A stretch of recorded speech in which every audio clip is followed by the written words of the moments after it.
주시는 하나님 말씀은 구약의 이사야 36장입니다. 이사야서 36장 1절부터 10절까지의 말씀을 시작했습니다. 구약 성경 1008페이지에 있는 이사야 36장입니다. 36장 1절부터 10절까지의 말씀인데요. 교독해서 한 절씩 읽겠습니다. 히스기야 왕 제14년에 아수르 왕 사네립이 올라와서 유다의 모든 견고한 성을 쳐서 취하니라. 아수르 왕이 라키스에서부터 랍사게를 예루살렘으로 보내되 내군을 거느리고 히스기야 왕에게로 가게 하매 그가 의운 곧 수업편 세타타의 한 길에서의 힐기야의 아들 왕궁 맡은 자 엘리야kim과 서기관 셈나와 아사리 아들 사관 요아가 그에게 나아가니라. 랍사게가 그들에게 이르되 이제 히스기야에게 말하라. 대왕 아수르 왕이 이같이 말씀하시기를 내가 믿는 바 그 믿는 것이 무엇이냐. 내가 말하노니 내가 좋게 쌓은 계략과 용맹이 있노라 함은 입술에 붙은 말뿐이니라. 내가 이제 누구를 믿고 나를 반역하느냐. 오라 네가 애국을 믿는도다. 그것은 상한 빨대 지팡이와 같은 것이라. 사람이 그것을 의지하면 손이 찔리리니 애국 왕 바로는 그를 믿는 모든 자에게 유혹하리라. 혹시 내가 내게 이르기를 우리는 우리 하나님 여호와를 신뢰하노라 하리라마는 그는 그의 산당과 제단을 히스기야가 제하여 버리고 유다와 예루살렘에 명령하기를 너희는 이 제단 앞에서만 예배하라 하던 그 신이 아니냐 하셨느니라. 그러므로 이제 전하노니 내 주 아수르 왕과 내기하라. 내가 네게 말 2,000피를 주어도 너는 그 한 잔을 능히 내지 못하리라. 그런즉 내가 어찌 내 주의 종 가운데 극히 작은 총독 한 사람인들 물리칠 수 있으랴. 어찌 애국을 믿고 병거와 기병을 얻으려 하느냐. 내가 이제 올라가서 이 땅을 멸하는 것이 여호와의 뜻이 없음이겠느냐. 여호와께서 내게 이르시기를 올라가 그 땅을 쳐서 멸하라 하시느니라 하느라. 아멘. 할렐루야. 하나님께서 이번 한 주도 은혜로 우리의 삶을 인도하실 줄 믿습니다. 이사야서 36장부터 39장까지는 조금 특별한 대목입니다. 지금까지 선포되던 말씀의 맥락과 조금은 동떨어져서 갑자기 히스기야 사건이 오늘 보면 36장부터 39장까지 딱 들어가 있는 것인데요. 열왕기하 18장 말씀과 역대하 32장 이하에 있는 기록된 내용을 그대로 옮겨다가 똑같은 상황, 똑같은 사건들을 여기에 히스기야 왕의 이야기를 담아내고 있는 것이죠. 이른바 아수르의 침략과 공격 앞에서 히스기야가 하나님의 도우심을 구했다. 그리고 승리를 기적적으로 경험했던 그 사건을 36장부터 39장까지 담아내고 있는데요. 아수르의 그 사네립 왕이 18만 5천의 군사를 이끌고 예루살렘으로 올라옵니다. 그리고 이미 여러 성읍들을 다 차지했고요. 이제 예루살렘 그 성만 남아있는 그 성 하나 이제 포위하고서 이 성을 침략하고 완전히 멸망시키려고 하는 그런 상황 가운데 히스기야가 하나님께 기도하게 되죠. 그때 하나님께서 어떤 도움을 주십니까? 히스기야가 기도하던 그날 밤에 천사들을 보내셔서 18만 5천의 모든 군사들이 떼죽음을 당하는 그런 놀라운 기적적인 사건이 오늘 본문의 배경입니다. 자, 그런데 왜 갑자기 지금 이사야 선지자가 이 사건을 여기에 삽입하고 있는 것일까요? 왜 유다 백성들의 그 심판과 하나님의 징계와 그리고 여호와의 날을 선포하던 선지자가 왜 갑자기 히스기야 왕 이야기를 여기에 딱 삽입하고 있는 것입니까? 그러다 갑자기 또 40장으로 넘어가면 이후로는 또 회복에 대한 메시지, 내일 우리가 또 40장 말씀을 살펴보려고 하는데요. 그러니까 사실은 39장, 36장부터 39장까지 이 사건을 딱 드러내도 전혀 문제가 없습니다. 오히려 그게 없어야 자연스러운 문맥인데도 불구하고 유독 이 넉 장을 할애해서 히스기야 왕 사건을 여기에 담아두고 있는 것이죠. 왜 이렇게 이 사건을 여기에 다루고 있는 것입니까? 상당히 어색한 내용이거든요. 역사서가 아닌데도 불구하고, 그렇죠? 선지서인데, 예언서인데도 불구하고 또 여러 왕들이 있는데 유독 히스기야 왕, 그죠? 그 왕의 스토리 그것만 아수르 왕과의 어떤 상황만 여기에 담아두고 있는 거예요. 오늘 부분을 정확하게 이해하기 위해서는 먼저 이사야 선지자가 사역하던 그 상황을 그 배경을 살펴보는 게 필요합니다. 우리가 이미 지난번에 살펴봤던 것처럼 이사야가 어떤 왕들의 시대에 부르심을 받았습니까? 이사야서 1장 또 6장 말씀을 보시면 누가 죽던 해요? 우시야 왕이 죽던 해죠. 우시야 왕이 나병에 걸려서 죽던 그 해에 하나님의 부르심을 받아서 또 3명의 임금이 다스릴 동안에 계속해서 말씀을 60년 동안 선포한데 누구야? 요담과 아하스와 그리고 히스기야 왕들까지. 그래서 그렇게 60년 동안 하나님 말씀을 대언했던 선지자가 이사야인데, 그런데 여러분 생각해 보십시오. 무려 60년 동안 하나님 말씀을 대언했습니다. 이것도 우시야 왕과 사촌지가 되었다고 말씀드렸죠. 그래서 왕궁에 들어가서 임금들 앞에서 그 조카들, 조카 손주 왕이지만 그런 왕들, 임금들 앞에서 하나님 말씀을 대언했던 선지자가 이사야였어요. 그러니까 히스기야도 그 자기 그 가족이죠. 그래서 증손주뻘되죠. 그런 가운데 이 집안 어른이 지금 말씀을 선포하는 겁니다. 그런 가운데 이사야가 하나님 말씀을 가지고 왕들에게 백성들에게 하나님 말씀을 선포했던 선지자인데요. 그러니까 그 당시에 가장 실력 있는 정치 평론가가 있다면 누굽니까? 60년 동안 말씀을 선포했던 선지자니까요. 히스기야 임금 때에 가장 탁월한 군사 전문가, 외교 평론가 이런 사람이 있다면 이사야 선지자입니다. 가장 국제 정세를 잘 읽고 특별히 그 가운데 하나님의 마음이 어떠하신지, 하나님의 뜻이 어떠하신지, 그 아수르가 심은 강국으로 일어나고 애굽이 저 밑에서 버티고 있고 그런 가운데 두 열강이 싸우는 그 틈바구니에서 북이스라엘이 이미 멸망했고 남유다가 덩그러니 남아있는데 이런 가운데서 어떻게 유다 왕국이 나아가야 하는지, 어디로 가야 하는지, 하나님의 뜻이 무엇인지를 가장 잘 아는 선지자가 바로 이사야였다는 것이죠. 자, 이런 가운데 선지자가 히스기야 임금에게 뭐라고 경고합니까? 이방 나라들을 의지하지 말라. 그래서 특별히 그 중에서도 애굽을 의지하지 말라. 지금 아수르가 힘을 막 키워가지고 그죠? 패권을 가지고 그 일대를 다 장악하려고 하는 가운데서 반아수르 그죠? 동맹을 맺어서 애굽과 블레셋과 아람과 모압과 유다까지 다 합쳐가지고 어떻게든 그 아수르를 대항하고 그죠? 아수르의 집어삼킴을 당하지 않으려고 하는 그런 상황들 가운데서 그 애굽을 의지하지 말라. 주변 이방 나라들을 의지하지 말라. 누구를 의지하라? 하나님만을 의지하라. 하나님만을 신뢰하라. 그렇게 선포하던 선지자가 이사야입니다. 그 아수르의 공격 앞에서 북이스라엘이 무너졌습니다.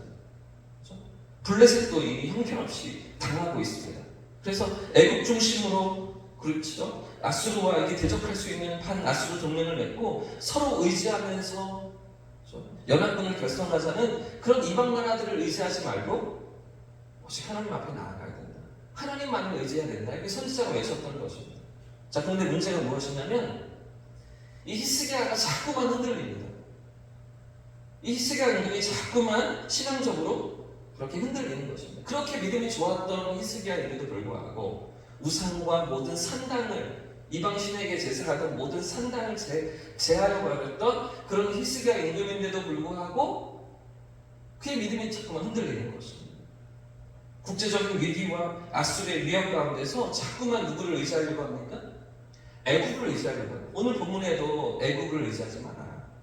그 아수르 그 군대 장관이었던 랍사게를 통해서 그런 얘기들을 계속 듣게 하시는 거잖아요. 애굽을 의지하지 말라. 그렇죠? 주변 나라들을 의지하려고 했던 것입니다. 그러나 히스기야가 의지했던 애굽이 유다를 도와줍니까? 그 애굽이 도움이 됩니까? 전혀 그렇지가 않습니다. 오늘 보면 1절 말씀을 보십시오. 1절 말씀 같이 읽어보겠습니다. 시작! 히스기야 왕 14년에 아수르의 왕 사느립이 올라와서 유다의 모든 왕성을 쳐서 취하리라. 전혀 도움이 안 되는 것이죠. 애굽과 이렇게 같이 하려고 하는 듯 보였는데 애굽이 도와줄 것 같았는데 애굽이 우리의 편인 줄 알았는데 전혀 힘이 안 되는 겁니다. 아수르 군사들이 올라가서 이미 유다의 다른 성읍들을 다 집어삼켰습니다. 예루살렘만 남아있는 것입니다. 이때는 히스기야가 왕위에 오르고 14년째라고 했으니까요. 주전 701년입니다. 예수 모시기 701년. 막강한 군사력을 가진 아수르의 사내립이 올라와서 예루살렘을 치고 있던 상황인데요. 이미 남유다의 모든 성읍들이 이렇게 무너지고 있는 것이죠. 자, 이때 히스기야가 어떻게 말을 합니까? 열왕기하 18장 13절 말씀을 보시면 이 히스기야가 사내립에게 전쟁 배상금을 물어줍니다. 그 사내립이 요구했던 전쟁 배상금인데요. 너 돈 내놔. 내가 물러갈게. 근데 은 300달란트, 금 30달란트, 그만큼 내놔. 어마어마한 돈을 달라고 해서 히스기야가 온 나라에 있는 돈을 다 모아서 내어줍니다. 근데 돈이 모자란 거죠. 성전에 있던 돈도 또 왕궁에 있던 돈도 다 싹쓸이 모아서 그래서 사내립에게 내어주는데 그것도 모자란 겁니다. 그래서 성전의 문에 입혔던 금을 다 긁어내립니다. 그리고 기둥에 입혔던 그 금까지 다 긁어서 그것까지 다 내어줍니다. 그렇게 사내립을 달래가지고 돌아가달라고 히스기야가 사정사정했다는 것이죠. 그런데 이 돈을 받고 사내립이 돌아갑니까? 안 돌아갑니까? 돌아가지 않습니다. 돈만 받고서 더 괴롭혔던 것이죠. 더 이렇게 못 살게 굴었던 것이죠. 오히려 18만 5천이나 되는 군사들을 다시 보내면서 예루살렘을 포위하고 완전한 행복을 요구했던 것입니다. 그 20년 전에 북이스라엘을 멸망시켰던 그때 그 모습처럼 남유다도 완전히 멸망시키겠다 이렇게 나서고 있는 사내립이었던 것입니다. 이런 상황에 오늘 우리가 읽었던 2절부터 10절까지의 말씀이 이어지고 있는데요. 먼저 2절 말씀을 보시면 2절도 같이 읽어보겠습니다. 시작. 아수르 왕이 라기스에서부터 대군을 거느리고 시스기야 왕에게로 가게 하매 그가 윗못 수도벽 세탁자의 밭 큰 길에 있었네. 지금 협상을 위해서 사내립의 군대 장관, 아수르의 군대 장관이었던 랍사게가 나왔는데요. 2절 마지막에 보시면 지금 랍사게가 어디 서 있다고 이야기합니까? 랍사게가 윗못 수도벽 세탁자의 밭에 서 있다고 얘기하죠. 이게 무슨 말이냐면 예루살렘 성 주민들이 다 먹고 마시는 그 성의 수원지, 물의 근원지를 차지했다는 것입니다. 그러니까 성으로 물이 들어올 수 없도록 지금 만들고 있는 거죠. 그러니까 도관에 든 집입니다. 이제 치가 문제인 거죠. 예루살렘이 점령되는 건 이제 끝난 겁니다. 그런 상황 가운데 얼마 못 버티는 상황 가운데 지금 유다 백성들과 히스기야가 처해 있었다는 것입니다. 그래서 히스기야가 취한 행동이 무엇이냐면 3절 말씀도 보시면 제가 읽겠습니다. 힐기야의 아들 왕궁 맡은 자 엘리야김과 서기관 셈나와 아사랴 아들 사관 요아가 그에게 랍사에게에게 나아갔다는 거죠. 왕궁 책임자와 서기관과 충성스러운 신하들을 히스기야가 내보냅니다. 왜 내보냅니까? 협상을 좀 해달라고, 타협을 좀 해달라고. 그만큼 돈을 줬는데 좀 물러가 달라고 사정사정하면서 신하들을 내보냈던 것입니다. 전쟁 배상금을 주어도 물러가지 않았습니다. 성전 문과 기둥에 있는 금까지 다 긁어서 탈탈 털어서 다 내어주었는데도 사내립의 군대가 떠나지 않았습니다. 그런데 이런 사내립의 군대가 언제 물러가게 됩니까? 언제 떠나게 됩니까? 자, 37장 1절 말씀을 보겠습니다. 한 장 넘겨서 37장 1절 같이 읽겠습니다. 시작. 히스기야 왕이 듣고 자기 옷을 찢고 굵은 베옷을 입고 여호와의 전으로 갔고 그 시간을 보냈는데도 또 안 되는 거죠. 타협을 해보려고 했는데도 안 되는 겁니다. 그리고 그제서야 히스기야 왕이 어디로 나아갔다고요? 자기 옷을 찢으면서 여호와 앞에 여호와의 전으로 그제서야 나아가고 있는 겁니다. 자, 14절과 15절 말씀 보십시오. 14절과 15절 제가 읽겠습니다. 히스기야가 그 사자들의 손에서 글을 받아보고 그죠? 그 사내립의 사자들이 보낸 그 글을 사신들이 보낸 그 전령이 글을 보고 여호와의 전에 올라가서 그 글을 여호와 앞에 펴놓고 여호와께 기도하여 아뢰되 이제 하나님 앞에 기도하고 있는 겁니다. 모든 방법을 다 해보고 안 되니까 그제서야 기도하고 있는 것이죠. 자, 마지막으로 33절부터 36절까지 말씀을 같이 읽겠습니다. 33절 시작. 그러므로 여호와께서 아수르 왕에 대하여 이같이 이르시되 그가 이 성에 이르지 못하며 화살 하나도 입으로 쏘지 못하며 방패를 가지고 성에 가까이 오지도 못하며 흉병을 쌓고 진짜 치지도 못할 것이요 그가 오던 길 곧 그 길로 돌아가고 이 성에 이르지 못하리라. 나 여호와의 말이니라. 대저 내가 나를 위하여 내 종 다윗을 위하여 이 성을 보호하며 구원하리라 하셨다 하니라. 여호와의 사자가 나가서 아수르의 진중에서 18만 5천대를 쳤으므로 아침에 일찍 일어나 먼저 시체들을 보리라. 언제 이 대적들과 원수들이 물러가는 것입니까? 언제 사내립의 군사들이 다 떼죽음을 당하는 것입니까? 언제 그 예루살렘이 도간에 든 쥐처럼 그 위기 가운데 처해 있던 예루살렘이 구원받고 건짐을 받는 것입니까? 하나님 앞에 나아갈 때이죠. 할렐루야. 하나님 앞에 엎드릴 때 하나님의 도우심을 바라볼 때 승리하게 하시는 것입니다. 돈으로도 할 수 없고 어떤 인간적인 방법으로도 할 수 없는 그런 상황 가운데서도 하나님 앞으로 나아갈 때 그때 하나님이 건지시는 것이죠. 여러분 보십시오. 지금 웨이사의 선지서가 36장부터 39장까지 이 히스기야 사건을 자세히 이렇게 다루고 있으니까 왜 열왕기에도 있고요 역대기에도 있는 그런 사건들을 그 사실들을 왜 여기에 또다시 언급하고 있는 것입니까? 지금 유다의 폐역과 어리석음이 이 히스기야와 똑같다는 것입니다. 애굽을 의지하고 주변 나라들을 의지하려고 하고 세상의 도움을 요청하는 그런 히스기야 임금의 연약함이 믿음으로 살려고 했던 것 같은데도 불구하고 또 방황하고 어긋난 길로 나아가는 히스기야 임금의 모습이 이 유다 백성들의 모습과 똑같다는 것이죠. 하나님이 아닌 다른 것들을 바라고 다른 것들을 의지하고 우상신들을 쫓아서 그것들이 복을 줄 줄 알고 거기에 엎드리는 유다 백성들의 시간과 그 패역함과 어리석음과 똑같이 히스기야가 닮아 있다는 것입니다. 하나님께로 돌아오라. 하나님만을 의지하라. 끊임없이 말씀하시는 그 외침을 선지자가 동일하게 여기서도 말하고 있는 것입니다. 사실은 36장부터 39장까지가 이사야서 전체 66장의 이야기를 압축하고 있는 것이죠. 그 정말 그 가운데서 정중앙에서 이 이사야 선지자의 모든 메시지를 넣지 않은 핵심으로도 요약해서 보여주고 있는 것입니다. 여전히 우상숭배와 어긋난 길로 나아가는 유다 백성들에게 하나님만이 참 소망이시다. 하나님만이 살 길이다. 라는 것을 선지자가 외치고 있던 것이죠.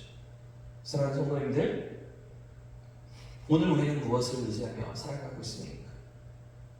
그렇게 믿음이 좋던 히스기야도 때로는 엉뚱한 실수를 하고 있지. 때로는 치명적인 실패를 경험하고 있는 거죠. 왜 은 300달란트를, 왜 금 30달란트를 내어주는 왜 그런 위기와 어려움을 자초합니까? 그러나 그럼에도 불구하고 우리 삶의 진정한 소망이 누구이십니까? 살아계신 하나님이시죠? 우리의 진정한 도움은 하나님께 있는 것입니다. 이번 한 주도 그 하나님께 우리의 믿음을 가지고 소망을 두면서 주의 부르심을 따라서 믿음으로 나아가는 저와 우리 모두의 삶이 되기를 예수님의 이름으로 축복합니다. 아멘. 그 은혜 가운데 승리하는 복된 한 주가 되시기를 축복합니다. 아멘. 이렇게 찬양하